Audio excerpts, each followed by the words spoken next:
স্বাগত আরও একবার সিলেট স্টুডিও থেকে চ্যানেল এস সিলেট নিউজে।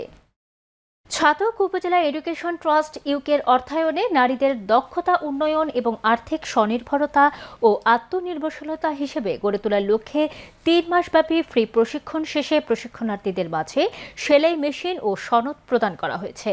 আমাদের ছাতক প্রতিনিধি মোহাম্মদ রাজ উদ্দিনের তথ্য ও ভিডিও চিত্রে বিস্তারিত দেখুন ডেস্ক রিপোর্ট।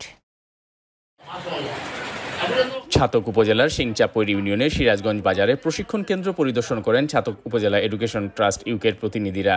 তারা প্রশিক্ষণার্থীদের সেলাই কার্যক্রম দেখে সন্তোষ প্রকাশ করেন। এগুলো দেখে মুগ্ধ। আমি অনেক উৎসাহের সাথে বলতে চাই যে আমরা এই ধরনের আরও কয়েকটা সেন্টার করা লাগবে। অ্যাটলিস্ট নেক্সট ইয়ার আমি চাই 2-3টা সেন্টার করব। আমরা 7টা ইউনিয়নের 7টা সেন্টার করবই আমরা।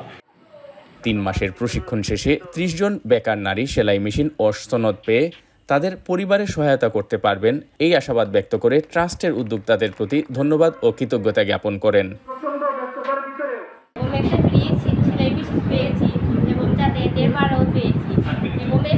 আমার পক্ষ থেকে আমার পরিবারের পক্ষ থেকে গ্রামবাসীর পক্ষ থেকে আন্তরিক শুভেচ্ছা অভিনন্দন জানাই।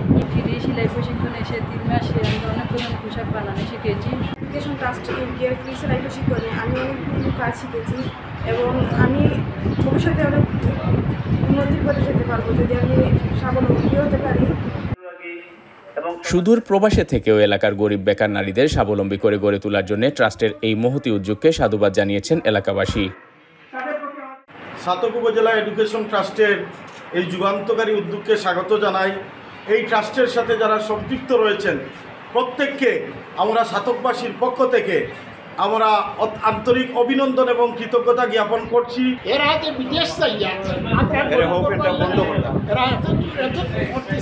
আমি আশা করি ইনশাআল্লাহ তাদের কাজ সফল হবে।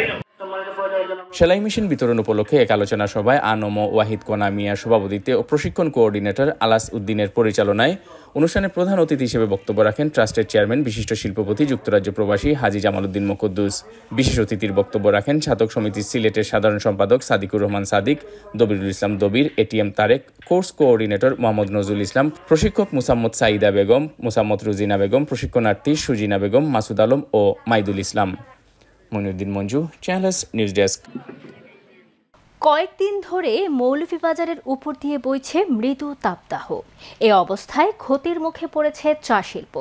বড় হচ্ছে না চায়ের কুড়ি, আর সারাদিন রোদে পড়ে পাতা তুলেও দৈনিক 178 টাকা মজুরির জন্য নির্ধারিত 24 কেজি পাতা উঠাতে পারছেন না চা শ্রমিকরা। মৌলভীবাজার প্রতিনিধি বিকুল চক্রবর্তীর তথ্য ও ছবিতে বিস্তারিত দেখুন ডেস্ক রিপোর্ট। গত কয়েকদিন ধরে মৌলভীবাজারের তাপমাত্রা উঠানামা করছে 36 ডিগ্রি থেকে 38 ডিগ্রিতে। এই অবস্থায় চা বাগানের শ্রমিকরা প্রচণ্ড রোদে কাজ করতে গিয়ে অনেকে অসুস্থ হয়ে পড়ছেন। তবুও জীবনের তাগিদে থেমে নেই পাতা চয়ন। টপটপায়া ঘাম চুইতে আছে তো রোদ্রে 2বার মানে পানি খায় রেস্ট নিছি, তারপরও কাজ করার লাগে। কাজ না করলে তো আমরা হাজিরি পাইব না। মাথার উপরে রোদ, কি করবো, এখন কাজ করতে হবো। সরকারি কাজ আছে, না করলে আমরা খানিকে দিব, কেমনে চলবো। আগে যখন গরম ছিল না তখন আমাদের 1বার বা 2বারে হয়ে যেত। এখন গরমের কারণে আমাদের প্রায় 6-7 বার পানি লাগে, কিন্তু বাগানে পানির সুবিধা কম। এদিকে তাপদাহের কারণে আসছে না চা গাছে নতুন পাতা।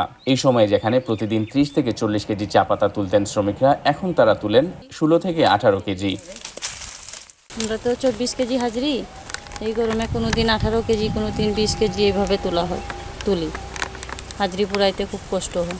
18-19 কেজি পাতি দিই। যেখানে আমরা 1 মণ পাতি উঠাইতাম সেখানে আমরা 18-19 কেজি এখন পাতি উঠাই। এই যে গরমে পাতা হয় না, পাতা জ্বলি যায়। বিভিন্ন সেকশনে মরে যাচ্ছে চা গাছ, কোথাও দেয়া হচ্ছে বিকল্প ব্যবস্থায় ইরিগেশন। খরা এমন খরা হয়েছে যে এই চা বাগানগুলা, এই চারা গাছগুলা আর পাতা গজাইতেছে না। এই চারা গাছ বলতে গেলে এটা মরে গেছে, আস্থা নমরে এইরকমই আছে প্রত্যেক সেকশনে। আবহাওয়া অফিস জানিয়েছে এখন মৃদু তাপদাহ চলছে। এই অবস্থা কয়েকদিন থাকবে, আর এই তাপমাত্রা অব্যাহত থাকলে সকাল 10টা থেকে দুপুর 2টা পর্যন্ত রোদে বের না হওয়াই ভালো, জানালেন চিকিৎসকরা। গত কয়েকদিন থেকে শ্রীমঙ্গলের সর্বোচ্চ তাপমাত্রা 35 থেকে 38 ডিগ্রি সেলসিয়াসের মধ্যে ওঠানামা করতেছে। আজকে বিকেল 3টায় সর্বোচ্চ তাপমাত্রা রেকর্ড করা হয়েছে 37.7 ডিগ্রি সেলসিয়াস। যে আমাদের রোগাক্রান্ত ব্যক্তি, বয়োজ্যেষ্ঠ ব্যক্তি, গর্ভবতী মহিলা এবং শিশু তারা যেন এই গরমের প্রকোপ থেকে তাদেরকে আমরা যথাসাধ্য চেষ্টা করব দূরে রাখার জন্য। এটা আমাদের একটি সামাজিক বা পারিবারিক দায়িত্ব। এই অবস্থায় ছায়ায় থেকে কাজ করা ও প্রচুর পরিমাণে পানি এবং তরল পদার্থ পান করার পরামর্শ চিকিৎসকদের। Moinuddin Manju, channel S news desk. কবিগুরু রবীন্দ্রনাথ ঠাকুরের ১৬৪তম জন্মবার্ষিকী উপলক্ষে সিলেট জেলা শিল্পকলার আয়োজনে বিভিন্ন অনুষ্ঠান মালার মধ্যে ছিল নৃত্যানুষ্ঠান, সঙ্গীতানুষ্ঠান ও আবৃত্তি এবং রবীন্দ্র আলোচনা।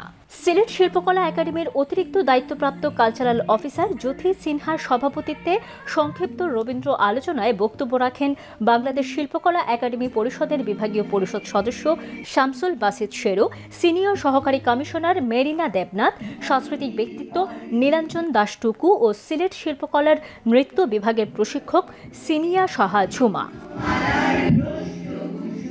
সিলেট বিভাগের প্রত্যন্ত অঞ্চলের খবর জানতে চোখ রাখুন চ্যানেল এস এর পর্দায়। এতক্ষণ আমাদের সঙ্গে থাকার জন্য ধন্যবাদ। আল্লাহ হাফেজ।